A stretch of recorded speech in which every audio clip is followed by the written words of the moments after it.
Panic sparked among the locals of a Maharashtra village in April 2014 when a lost and agitated leopard entered their small town and began attacking the residents. The forest department managed to chase the big confused cat as it darted into a home in the small town. The video shows the leopard breaking through the top of the house and climbing onto the roof. Once outside, the leopard must have realized what a terrible mistake it had made and began lashing out at any nearby people, after which the leopard makes a daring escape to a men's washroom in a back alley. It is believed that the leopard was forced out of its usual territory due to an illegal deforestation operation that had been happening in the area, and in a moment of panic, the leopard ran into the village. Luckily, the forest department was able to subdue the leopard before it caused any major harm, and they were able to safely relocate it back into the forest. On April 13, 2009, a woman jumped a fence at the Berlin Zoo, entering the polar bear enclosure during their feeding time. Once inside, the woman did the worst thing possible and began thrashing about, drawing attention to herself, which of course the hungry bears came to investigate. Luckily, after multiple attempts, rescuers were able to pull the woman out of the water and to safety, and just in the nick of time too, because just as they began to pull her to safety, the bears started clawing at her back. Even after severe questioning, the police still do not know why the woman felt the need to jump into the polar bear enclosure. However, they did issue her a citation for trespassing. At least she'll have a cool story about how she got those scars. In October of 2014, another person jumped the fence at a zoo and entered an animal enclosure. But unlike the woman previously mentioned, he had an excuse. He was drunk. The man, while in a drunken stupor, saw a tiger in its enclosure and decided he needed to get a closer look. And just like Ron Burgundy, he immediately regretted his decision. The man, so riddled with fear, curled up into a ball, while onlookers watched as the tiger slowly circled in on him. According to many bystanders, the tiger only became agitated when people began throwing stones at it. Once the tiger reached the young man, he pounced him. Unfortunately, this story does not have a happy ending. Before the rescue crew could reach the man, he was mauled to death. If staring face to face with a tiger doesn't faze you, then perhaps having a stare down with two lions will, which is exactly what 22-year-old mentally unstable drug addict Chung Wo-chan did. While in a full business suit, the man hopped into the lion's den at a Taipei, Taiwan zoo, took off his jacket and started waving it about like a matador. Fortunately, unlike the previous story, the lions were unable to harm the man since the zoo staff tranquilized them without causing any harm. Afterward, Wo-chan was able to be saved unharmed and placed into a court-mandated rehab. Today, Wo-chan is clean, completely off of his illegal mind-altering drugs, and given legal mind-altering drugs that help him get a handle on his mental disabilities. This goes to show, even when you are totally out of your mind, there's still hope.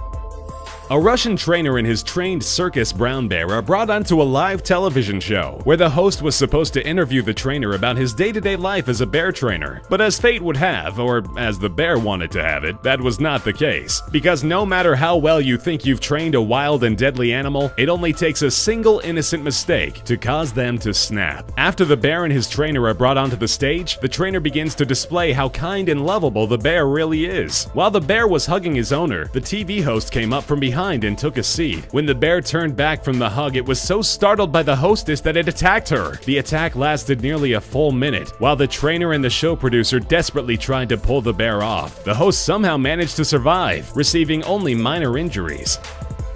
During a festival in Kerala, India, an elephant and a series of trained elephants lost his temper and started trampling his trainer. At first, everything seemed to be going fine, but as the parade went on later into the night, the elephants became less and less at ease. Eventually, the elephant couldn't take it anymore. The rampage started with the elephant knocking everyone off of its back and right in front of his feet, which is when he began to trample them. Luckily, most were able to get away without being crushed by 13,000 pounds of pure elephant rage. However, two riders were not so fortunate and had to undergo nearly 2 full minutes of bone-breaking torture before the elephant stopped. Of the 2 men trampled, one died instantly, and the other survived with severe injuries. It is not known for sure what exactly caused the elephant to snap, since it had performed in many shows before. Could it have been the large screaming crowd, or the group riding his back was a bit too kicky, or perhaps he just needed a long overdue vacation? During a routine stunt show, an Indian stunt artist in Daredevil is performing a routine stunt for an audience. The routine that was supposed to be performed is for the crazy stuntman to stick his hands and head into the mouth of an alligator. In this specific stunt, the man would swipe his hand through the open space of the alligator's jaws, and as he swipes his hand through, he will quickly tap on its lower jaw. The alligator would then close its mouth, making it appear as though the gator attempted to bite his hand, leaving the whole audience speechless as they marvel at his daring stunts. However, one of the performers, the alligator, decided to improvise. This time, when the stuntman passed his hand through the jaws, the gator slammed its powerful jaws down on his hands. And then, to make matters worse, the gator started performing his own stunt. This one is gruesomely called the death roll. It is the act of thrashing and violently rolling about while holding on to your prey. In the end, the gator stole the show, as well as the stuntman's right arm. In April of 2008, while filming a promotional video at the Predators in Action facility, Hollywood stunt actor Stephen Miller was attacked and killed by a 4-year-old grizzly bear named Rocky, who was best known for his appearance as Dewey the Killer Bear in the movie Semi-Pro. Stephen Miller was asked to participate in a film shoot for an advertisement, where he would wrestle Rocky the Bear. Although Stephen Miller had not been involved in training Rocky, Miller agreed to the request because he was an experienced trainer and had also previously worked with Rocky. This unfortunate incident was the second time Stephen Miller and Rocky had worked together. The first time being when Miller acted as a stunt double for Will Ferrell and wrestled with Rocky. During the shoot, Rocky was supposed to imitate attacking Miller. Turns out Rocky was more of a method actor, and after a few takes, the bear grabbed Stephen by the neck and pulled him under. One of the bear's bites punctured Stephen Miller's arteries. He bled out before the paramedics could arrive.